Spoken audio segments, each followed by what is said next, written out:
नमस्कार दोस्तों। आज मैं फिर से हाजिर हूँ एक नई कहानी लेकर, छलावे की। कि कैसे एक छलावे ने एक हस्बैंड और वाइफ का जीना दुर्भर किया। और छलावा शरीर से भले ही कितना भी शक्तिहीन हो, लेकिन दिमाग से बहुत तेज होता है। उसका काम ही होता है लोगों को परेशान करना। और अगर एक बार पीछे पड़ जाए ना, तो फिर ये पीछा नहीं छोड़ता। आइए कहानी स्टार्ट करते हैं। कहानी की शुरुआत ऐसे होती है कि एक हस्बैंड वाइफ थे, मतलब एक कपल था।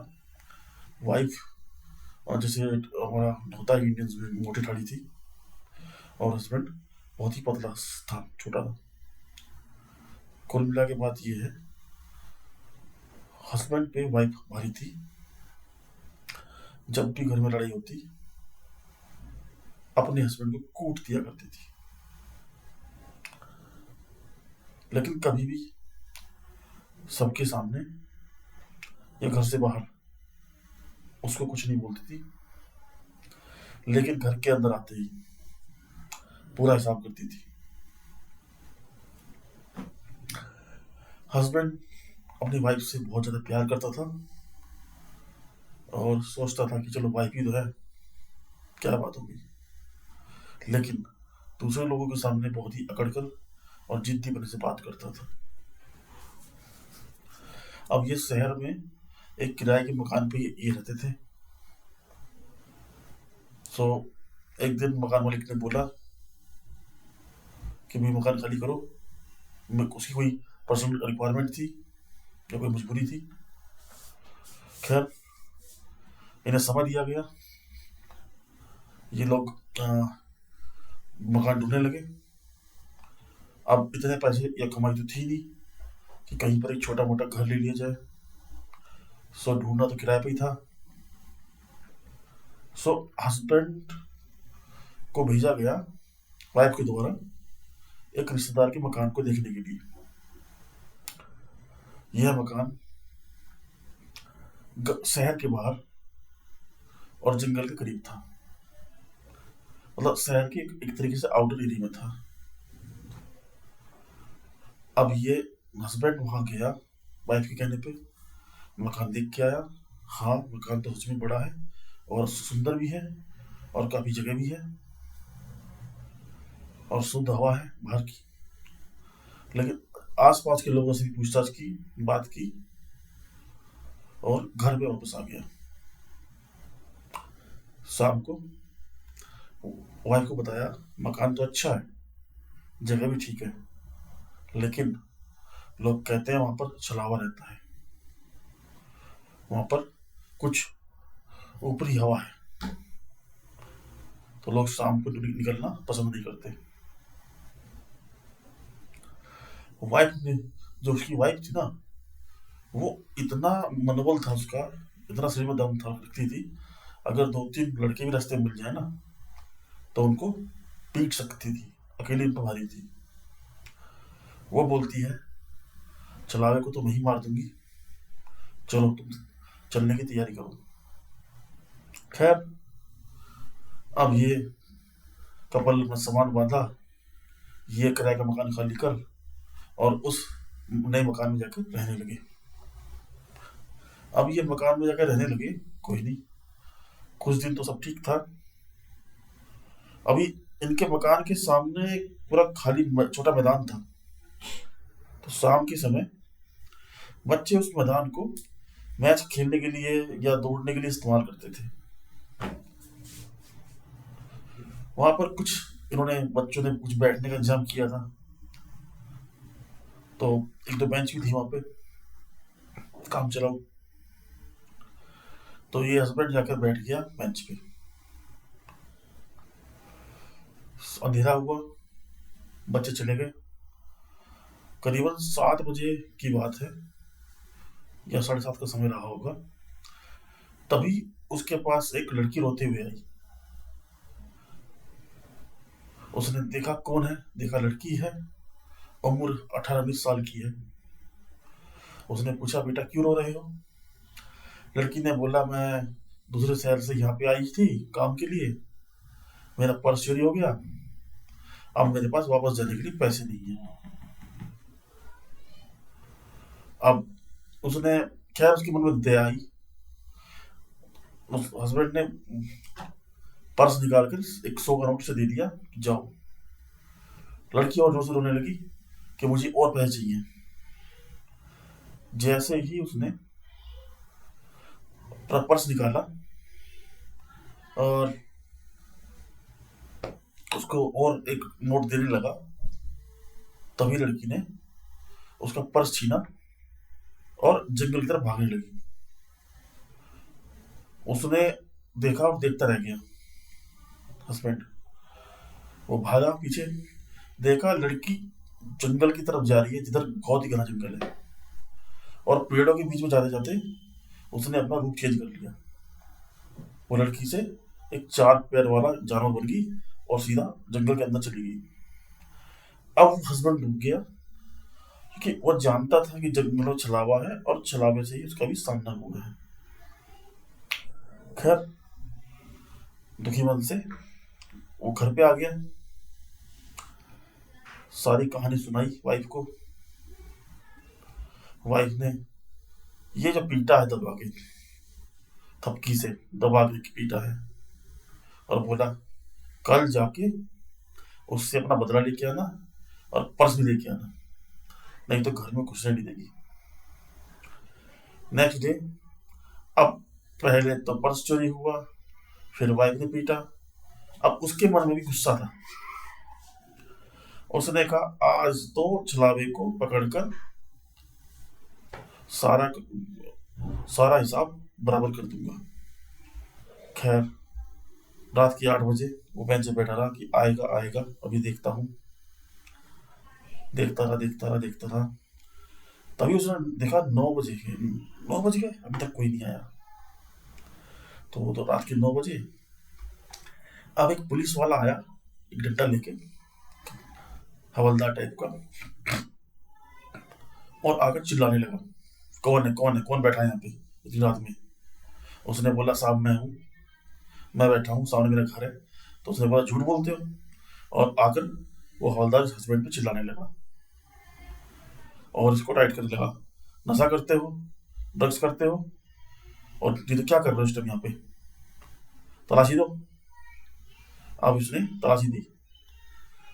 अब उसके बार बार चिल्लाने पर हस्बैंड ने अपने सारे कपड़े उतार दिए, सिर्फ रह गया उसके शरीर पर कच्छा बनियान। अब वो बोलता है, पुलिस वाला चिल्लाते हुए, डंडा जमीन पर मारते हुए, कच्छे में क्या छुपा रखा है, इसको भी निकालो।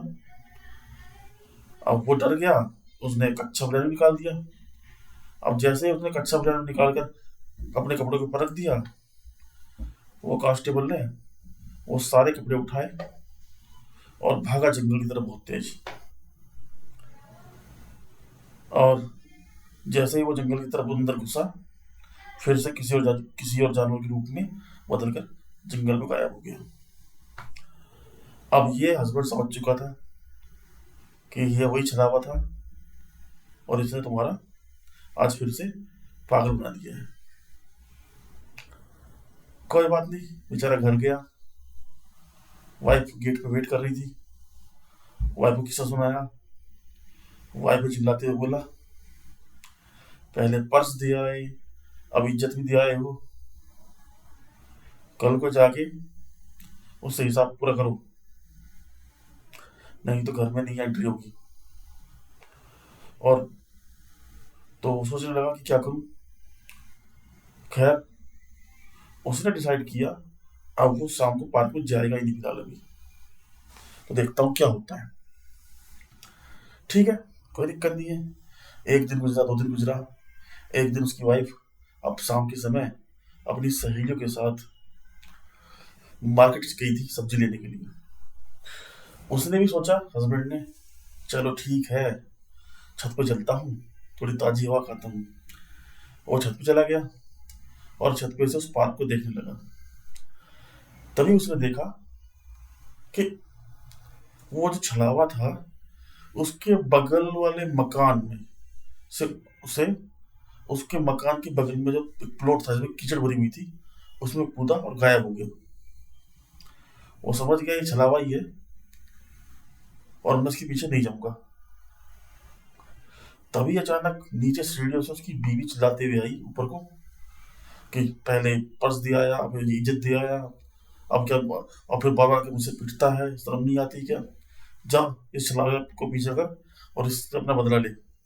अब बार बार नीचे से आती आवाज से और बीवी के खौफ से उसने ऊपर से ही उस प्लॉट में, खाली प्लॉट में छलांग लगा दी। छलांग लगाते ही वो सारा कीचड़ में हो गया। तभी उसने देखा छलावा ऊपर छत पे खड़ा है, उसकी बीवी के रूप में हंस रहा है। और फिर छलावा वापस जंगल की तरफ चला गया। वो गुस्से में उठा, कह रहा बीवी के आने से पहले सारी कहानी साफ करनी पड़ेगी। घर में घुसा, अच्छे से नहा धोया, कपड़े धोए, कपड़े सुखाए। तभी अचानक घर की घंटी बजी। उसने देखा उसकी बीवी की आवाज है, गेट नहीं खोल रहे हो क्या? कहाँ क्या कर रहे हो? भाग के उसने गेट खोला, देखा बाहर कोई नहीं। जैसे ही थोड़ा और बाहर निकला, बाहर भैंस के गोबर में उसका पैर पड़ा और वो फिर से पास वाले कीचड़ में गिर पड़ा। ये सारा किया था ना, वो समझ गया कि छलावे का है। उसने खैर नहीं, उसे कोई दिखा नहीं। घर के अंदर आया, मुंह लगाया, फिर से नहाया, फिर कपड़े चेंज किए। अब जब वो नहाकर अपने कपड़े चेंज करके, कपड़े जो गंदे कपड़े थे उनको सुखा रहा था और मनी मन छलावे को गाली दे रहा था, तभी उसकी वाइफ सच में आ गई और गेट पीटने लगी। अब होता है ना कि मतलब कोई आदमी बाहर पैदल गया है और उसको मतलब घर पे आके गेट पे आके कोई गेट नहीं खोल रहा है तो गुस्सा आने लगता है। तो वो बाहर से चिल्लाने लगी, क्या कर रहे हो, गेट खोलो। अब उसका दिमाग में था छलावे का फितूर कि छलावे ने ये किया, अब फिर से ये छलावा आया है। उसने डंडा लिया और गेट खोलकर बिना देखे एक डंडा दे मारा वाइफ के सिर पे। वाइफ गिर पड़ी। खैर वो तदुस महिला थी तो उठ गई। उसने बोला मुझको क्यों मारा, चिल्ला के बोली। उसने बोला कि मुझे लगा तुम छलावा हो। और फिर से उसने सारी कहानी सुनाई कि क्या किया मेरे साथ छलावे ने तुम्हारे बाद बाद में। अब वाइफ को गुस्सा आ गया। उसने कहा अब मैं मोर्चा संभालती हूँ, तुम्हारे बस का कुछ नहीं है, तो क्या किया जाए? उसने बोला एक काम करो, कल को 10 बजे तक तुम घर पे रहोगे और मैं बैठूंगी पार्क में। हम दोनों एक दूसरे की जगह से नहीं हिलेंगे और जैसे ही छलावा तुम्हारा रूप बदल बना के मेरे पास आएगा, मैं उसको दबोच लूंगी। ठीक है। अब हस्बैंड के पास कोई ऑप्शन थोड़ी था। उसने कहा ठीक है भाई, कर लो जैसे करना है। अगले दिन हस्बैंड घर पे छत पे था, वाइफ जाके बैठी पार्क में बेंच पे कि आज इसको देखते हैं। जैसे ही रात हुई 9 बजे, तो छलावे ने अपनी चाल चली। हस्बैंड का रूप बना के वो वाइफ के पास आया चिल्लाते हुए, क्या कर रही है, खाना नहीं बनाना क्या, घर चलो। अब वाइफ को पता था ये तो छलावा है। वो जो लेके डंडा उसके पीछे भागी है। छलावा समझ गया दाल में काला है और वो जंगल में गायब हो गया। अब उसने फिर से वाइफ का रूप बनाया और घर के सामने जाकर चिल्लाने लगा वाइफ की आवाज में, बाहर निकल, बाहर निकल, देख मैंने उसको छलावे को पकड़ लिया, बाहर निकल, बाहर निकल। उसका मकसद था उसको घर से बाहर निकालना। अब हस्बैंड को तो पता था। उसने ऊपर से ईंट पत्थर फेंकने शुरू कर दिए। छलावे को लगते लगते बचे, छलावा फिर से गायब। अब छलावे का दिमाग काम न करे कि करे तो करे क्या। अब की बार छलावा उसके घर में गया ऊपर और उसी की वाइफ का वेश बनाकर उसको उल्टा सीधा बोलने लगा कि देख, तेरी वाइफ अकेली बैठी है और उसके पीछे छलावा खड़ा है। छलावे ने क्या किया था, एक अपने जैसे ही एक आकृति उसके पीछे उसकी वाइफ के पीछे खड़ी कर दी थी पार्क में। अब हस्बैंड ने देखा, अच्छा और फिर समझ गया कि कुछ ये जो मेरे पास बोल रहा है ना, मेरी वाइफ बन के, यही छला हुआ है। और वो डंडा लेके उसके पीछे भागा, आगे ये छलावा उसकी वाइफ के रूप में, और पीछे पीछे हस्बैंड। अब छलावा भागा पार्क में, जिधर इसकी वाइफ बैठी हुई थी, और इसकी वाइफ के आन निगाह में आने से पहले ही छलावा जंगल में गायब हो गया, और हस्बैंड पहुंच गया वाइफ के सामने। अब दोनों गुस्से से भरे हुए थे, दोनों ने कस्में वादे खा रखे थे छलावे को ठिकाने लगाने के। अब हस्बैंड सोचे ये वाइफ जो है ये छलावा है, और वाइफ सोचे ये छलावा है हस्बैंड। आज तो भाई बढ़िया मार होगी। दोनों तरफ से लाठी डंडे चले। अब होने था, वाइफ हैवी थी, हस्बैंड हल्का था, तो दो चार डंडे खाकर हस्बैंड नीचे गिर पड़ा। वाइफ उसको कूटने लगी कि पहले हमारे हस्बैंड की इज्जत ले गया, फिर पैसे भी ले गया, ये कर दिया वो कर दिया। लेकिन जब उसे दिखा कि जंगल से हंसने की आवाज आ रही है, और ये तो रूप भी नहीं चेंज कर रहा, रो रहा है, तब वाइफ रुकी। दोनों को एहसास हुआ कि हम दोनों ही थे, ये सारा फिर से किया था ना हस्बैंड का, सॉरी छलावे का है। ठीक है। नेक्स्ट डे दोनों मंदिर गए, मंदिर में उनको एक काला धागा दिया गया, हवन करवाया गया, और उस दिन के बाद से वो छलावा फिर उनके घर पे नहीं आया। लेकिन कहते हैं आज भी उसके हंसने की आवाज गूंजती है वहां पे। तो ये थी हमारी कहानी। प्लीज कमेंट करके बताइए आपको कैसी लगी। धन्यवाद।